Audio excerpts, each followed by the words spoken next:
एक चुनाव आयोग ने के बेस पे मुख्य निर्वाचन अधिकारी मध्य प्रदेश ने एक ऑर्डर निकाला। ये निकाला 2/12/2022 को कि 8.5 लाख नकली वोटर को हटाने का किया जाएगा।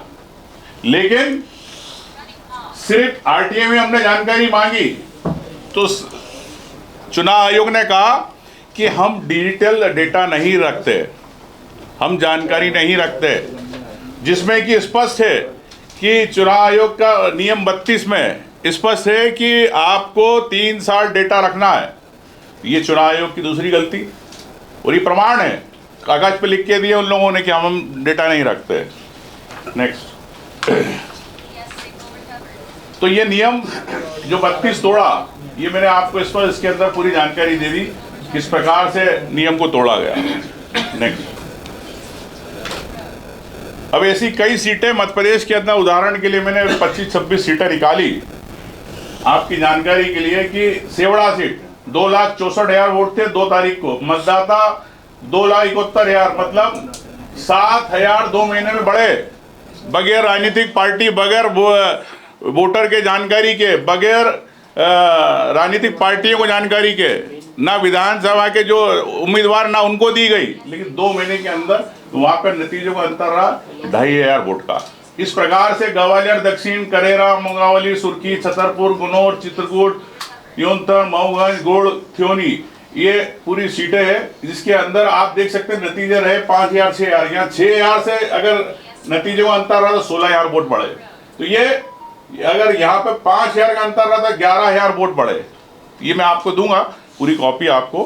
तो नेक्स्ट, ये सब सीटों की आपको मैं जानकारी दे रहा हूँ कि किस प्रकार से चुनाव आयोग ने जो वोट बढ़ाए किसी को जानकारी दी नहीं। नेक्स्ट,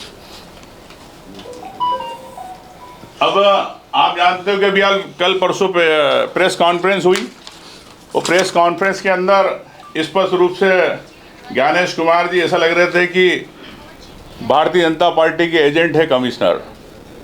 जिस प्रकार से बोल रहे थे कि सीसीटीवी की हम जानकारी नहीं दे सकते, पोलिंग पे जानकारी, भाई जो पब्लिक डोमेन पे है, आप वोटिंग करा रहे हो उसको आप क्यों नहीं दे सकते।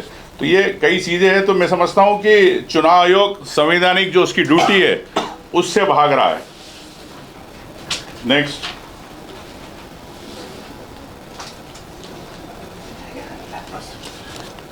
अब मैं कहना चाहता हूं कि अब एक तरफ चुनाव आयोग कहता है कि हम वोटर की जानकारी उसके वेबसाइट पे देते हैं, वोटर अपनी ईपिक नंबर से देख सकता है, लेकिन वोटर पूरी लिस्ट नहीं देख सकता।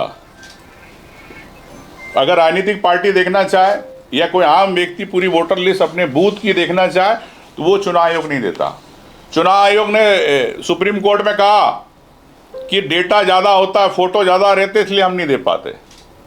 लेकिन आप राजनीतिक पार्टी को दे सकते हो जो चुनाव लड़ रहा, जो उम्मीदवार है उसको। तो मेरा ये कहना है कि बीजेपी की ऐसी कई वेबसाइट्स है और सरकार की वेबसाइट है, प्रधानमंत्री आवास योजना, जन जीवन मिशन, उज्ज्वला योजना, इन सब वेबसाइट पे आप डेटा डालते हो विद फोटो के साथ, तो वो वेबसाइट आपकी हैंग नहीं होती है। आप चुनाव आयोग के लिए जब आम जनता वोट डालना चाहती है तो उसको विद फोटो आप देना नहीं चाहते हो, तो आप आपकी ब्रांडिंग के लिए जितनी योजना है उन वेबसाइटों पे आप डल जाते हैं फोटो, लेकिन चुनाव आयोग वोटर लिस्ट नहीं देना चाहती। तो ये आपने कई बार देखा कि अभी किस प्रकार से बंद की जा रही है वेबसाइट है। दूसरी बात, हमारी स्पष्ट रूप से इसमें मांग है कि सरकार वोटर लिस्ट को फ्रीज करे कि जब आपने दावे आपत्ति का दिन आखिरी दिन होता है, जब उसके बाद जो फाइनल सूची बनती है जन पार्टियों को दिखा के, राजनीतिक पार्टियों को, उम्मीदवारों को दिखा के, उसके बाद आप उसको फ्रीज करना चाहिए। आप आखिरी 24 घंटे तक जब वोट डलने वाले रहते, जब तक आप उसके अंदर नाम जोड़ते रहते हो, जब कैंडिडेट के पास आती है, उम्मीदवार के पास आती है, पोलिंग एजेंट को जब देते हैं तो उसकी वोटर लिस्ट अलग होती है, और जो आपने 6 महीने पहले निकाली वो वोटर लिस्ट अलग होती है। कई नाम डिलीट होते हैं, तो वहाँ पे पीठासीन अधिकारी कहता है चुनाव वाला कि भैया ये नाम नहीं, वोट नहीं डाल सकता। तो मैं आपसे कह सकता हूँ कि किस प्रकार से भारतीय जनता पार्टी ने लोकतंत्र की हत्या की प्रयास किया। रीडेबल फॉर्मेट आपको देना नहीं चाहती, एकदम आप डिजिटल इंडिया की बात करते हैं, लेकिन रीडेबल फॉर्मेट आप क्यों नहीं देना चाहते हो। तो इस प्रकार से भारतीय जनता पार्टी ने प्रदेश में किस प्रकार से यहाँ सरकार बनाई, और मैं कह सकता हूँ कि ये सरकार, मध्य प्रदेश की सरकार सिर्फ और सिर्फ चुनाव आयोग के कारण बनी है, जनता के जनादेश के कारण नहीं बनी। ये मैंने आपको प्रमाण दिए है कि अब चुनाव आयोग बड़ी बड़ी प्रेस कॉन्फ्रेंस कर रहा है, लेकिन जो आपके लेटर निकाले, क्या कमिश्नर, इलेक्शन कमिश्नर, क्या ये लोग, इनकी जवाबदारी नहीं है? क्या इनको इस्तीफे नहीं देना चाहिए? मैं चाहता हूं कि राहुल गांधी जी ने जो बात उठाई है वो न्याय की बात है, आम जनता की बात है, आम वोटर की बात है, इस देश के लोकतंत्र को बचाने की बात है।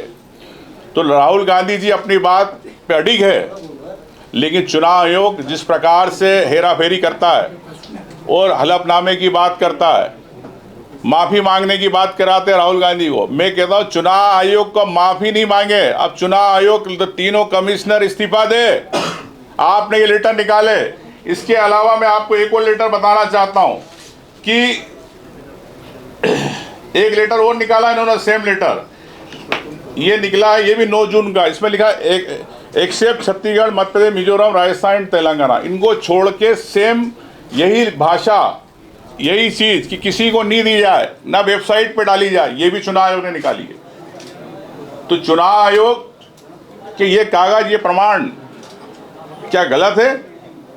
इससे स्पष्ट होता है कि आप खुद ही चोरी करवा रहे हैं वोटों की, आप खुद ही वोट बढ़वा रहे हैं, लेकिन आप देना नहीं चाहते। यही मैं आपसे कहना चाहता हूं कि इस पे भारतीय जनता पार्टी को तत्काल एक्शन लेना चाहिए और चुनाव आयोग को अपने राहुल गांधी जी से अब माफी मांगना चाहिए।